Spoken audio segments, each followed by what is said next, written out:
Good morning. Let's derive the force of impact equation. Billy, what is Newton's second law? Flippin' physics. Net force equals mass times acceleration. Where both force and acceleration are vectors. Right, vectors. Important. That's correct. And Bo, what is the equation for acceleration? Acceleration equals velocity over time. Change in velocity over change in time. Right. Change in. Important. Oh, hold on. Mr. P, did you forget what day it is? Oh, I always forget about Spirit Week.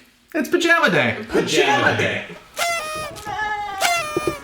So we can substitute change in velocity over change in time for acceleration, and change in velocity equals velocity final minus velocity initial, and we can multiply through by mass to get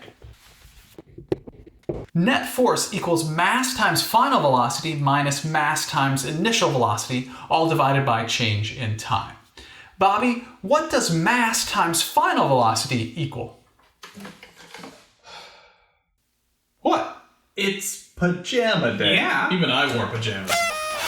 Fine. Again, Bobby, what does mass times velocity final equal? Mass times velocity final equals momentum. Momentum final. Right. Final. Important. Mr. P, are those footy pajamas? Why, yes, they are footy pajamas. Thank you for noticing. Solid. I have some of those. And mass times velocity initial equals momentum initial, and momentum final minus momentum initial equals change in momentum. Therefore, we have a new equation for Newton's second law, this time in terms of momentum.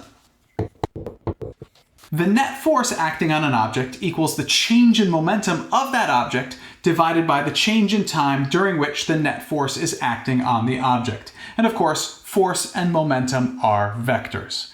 This gets us closer to the original form of Newton's second law. The net force acting on an object equals the derivative of the momentum of that object with respect to time. If you get an opportunity to take a calculus-based physics course like AP Physics C, you will get to work with this equation quite a bit. Yay! Sounds good. Okay. That'll be fun.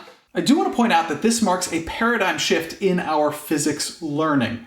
Before we had this equation for the force of impact during a collision, we could only analyze objects before they collided with one another. Now, using this equation, we can determine the forces during collisions. For example, in order to solve for the force of impact on the ball caused by the ground during this collision, we have to split the problem into 3 parts. Part 1, when the ball is in free fall and moving downward. Part 2, when the ball is colliding with the ground and we use the net force equals change in momentum divided by change in time, where both force and momentum are vectors. And then part 3, when the ball is again in free fall, only now it is moving upwards. In other words, we will need to split problems into multiple parts more often now. Thank you very much for learning with me today. I enjoyed learning with you. Okay, let's get everybody up here for just a moment so we can see those fine pajamas. Oh, excuse me.